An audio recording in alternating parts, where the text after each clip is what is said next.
जो जेल में एक अनुशासित जीवन है वो जीना पड़ेगा। मैं पुनः आप लोगों को बताना चाहता हूँ, जेल में जो अभी डाइट चार्ट है वो डाइट चार्ट भी इनको अभी दे दीजिए। डाइट चार्ट के हिसाब से आपको सबको मैं ले भी गया था साथ में, एक बार रोटी सब्जी मिलनी है, एक बार रोटी दाल मिलनी है। तो रोटी दाल और रोटी सब्जी ही खानी है तो घर पे बैठ के खा सकते हैं, और अगर इसमें इंडल्ज करेंगे तो रोटी सब्जी और रोटी दाल ही खानी पड़ेगी।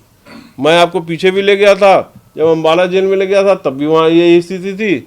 हॉस्पिटल में मैंने पहले ही कहा लाचार से लोग मिलेंगे, क्या हुआ जी, पुलिस से एनकाउंटर हो गया, पैर में गोली लगी है। तो गोली लगी है तो आप उठ के वहाँ से टॉयलेट तक तो जा नहीं सकते, और आप गैंगस्टर हैं इतने नामी, बाहर आपके नाम पे गाने बज रहे हैं और अंदर आपसे हिला नहीं जा रहा, और आपने लाचारी देखी होगी उनके चेहरे पे।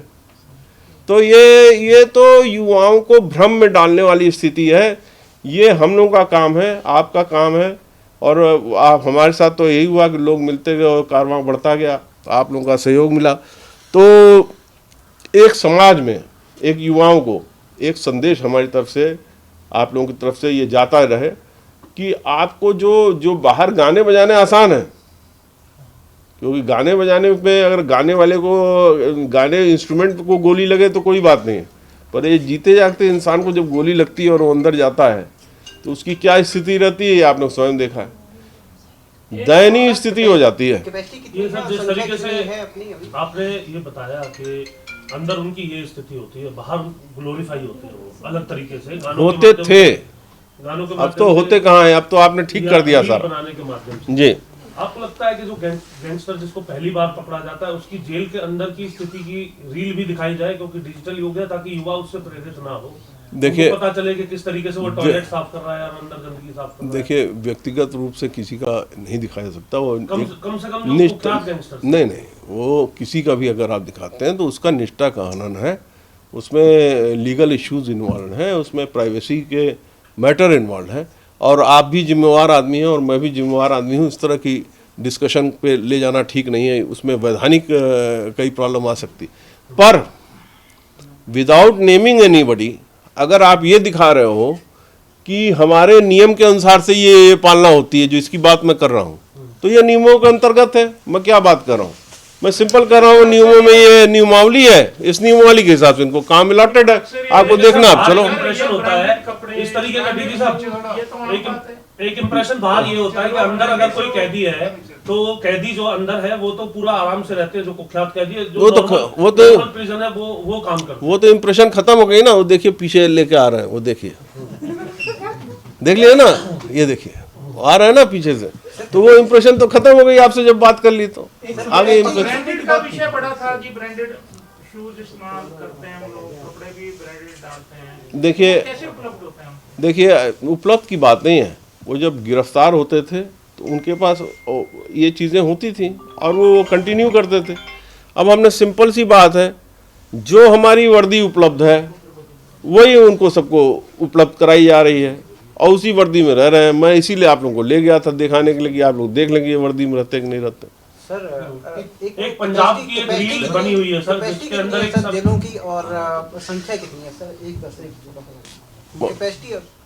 कैपेसिटी कितनी सर और संख्या कितनी? लगभग 23,000 की कैपेसिटी है और 27,000 हमारे पास में। और जेलों की संख्या कितनी है? जेलों में नशे को संख्या बता दीजिए। 20 जेलों में नशे को लेकर सर कितनी कमी आई है? अच्छा, जेलों की नशे की एक बात आई है तो मैं एक आपको ब्रीफिंग दे रहा हूँ, ये आप दे दीजिए ब्रीफिंग, आप बता दीजिए करनाल जेल में जो अभी पिछले सप्ताह करनाल जेल के अंदर एक प्रिजनर पैरोल से वापस आया था, तो आते हुए अपने मुंह के अंदर अपने अंदर गटक करके लेके आ गए। मैं बोल रहा या तो इधर साथ में पीछे ये करनाल जेल में एक कैदी आया और वो नशे की हालत में था, पैरोल से वापस आया था, तो हमारे स्टाफ ने उसको देखा तो इन्हें डाउट हो गया, तो उसको ले जाके इन्होंने सिटी स्कैन कराया। सिटी स्कैन में 250 टैबलेट नशे की उसके पेट के अंदर मिली है और उसको डिटेक्ट किया गया, उसको निकाला गया, ये उसकी रिपोर्ट है।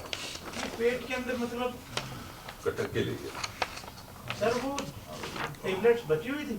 हाँ, या तो गुब्बारे के अंदर डाल के अंदर। सर इससे पहले भी इस तरह के कोई केसेस आए हैं सर? इस तरह के केसेस कोई नशे के जैसे अफीम का मामला आता है या पॉपी हस की इनका मामला आता है, इससे पहले अफीम और पॉपी हस का तो कोई मामला नहीं आया, लेकिन ये जो टैबलेट वाली बात है जो ये अंदर कैसे छुपा। डाउट हुआ सर ये 1200, क्योंकि ये एक अपने आप में जेल में नया विषय है, क्योंकि इससे पहले जो फॉरेनर जो हैं वो ऐसा एक 20-25 साल पहले मामला हुआ था कि इनहेल करके वो स्मैक का हुआ था, चंडीगढ़ में केस हुआ था। लेकिन ये बड़े टाइम के बाद अब ऐसा जेल में हो रहा है, खासकर 250 गोलियां जो हैं बैलून में ले गया वो अंदर पेट में।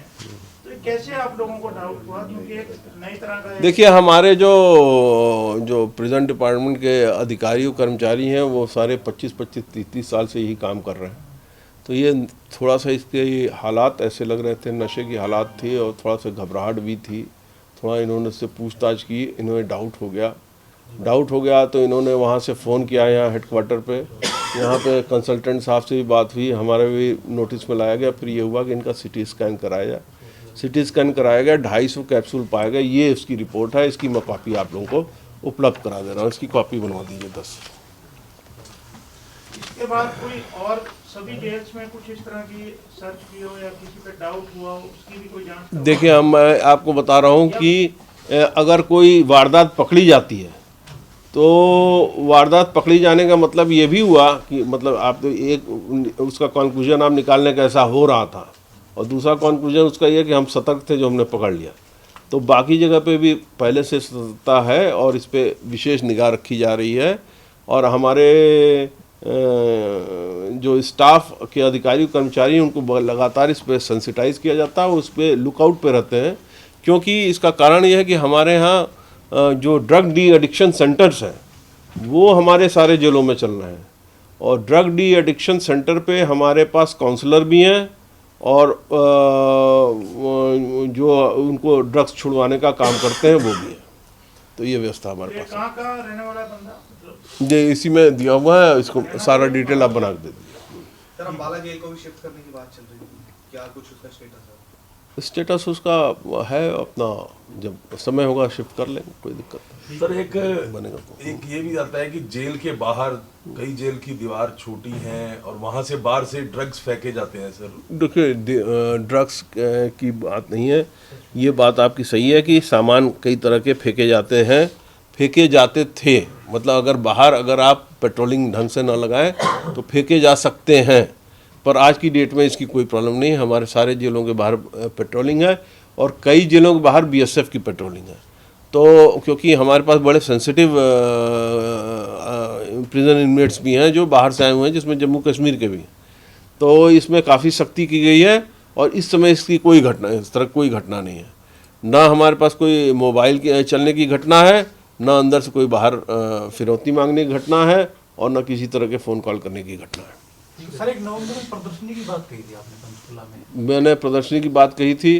प्रदर्शनी के पहले जो कहा था, पहले वो हुआ कि नहीं ये बताइए। तो जब वो हो गया तो प्रदर्शनी भी होगा। प्रदर्शनी में थोड़ा टाइम लग रहा है, हमने तैयारी में के लिए जुटा दिया है, पर उसका मटेरियल पूरा कंप्लीट करने में इधर हम लोग के पास भी काफ़ी काम रहता है और उसकी वजह से वो डिले होता चला गया। पर उसको हम जल्दी ही करेंगे प्रदर्शनी को। और प्रदर्शनी जो है हमारा वो गैंगस्टर सेंट्रिक ही होगा। उसमें हम यही दिखाएंगे कि ये कितने बड़े उसमें रहते हैं केबिन में और किस तरह की इनका रूटीन है, जेलों क्या इतिहास रहा है और इससे हमें क्या सीख मिलती है। और हम ये भी लगाएंगे साथ में कि ऐसे कौन से सेक्शन हैं जिनके प्रति आपको सतर्क रहना चाहिए, जिनके प्रति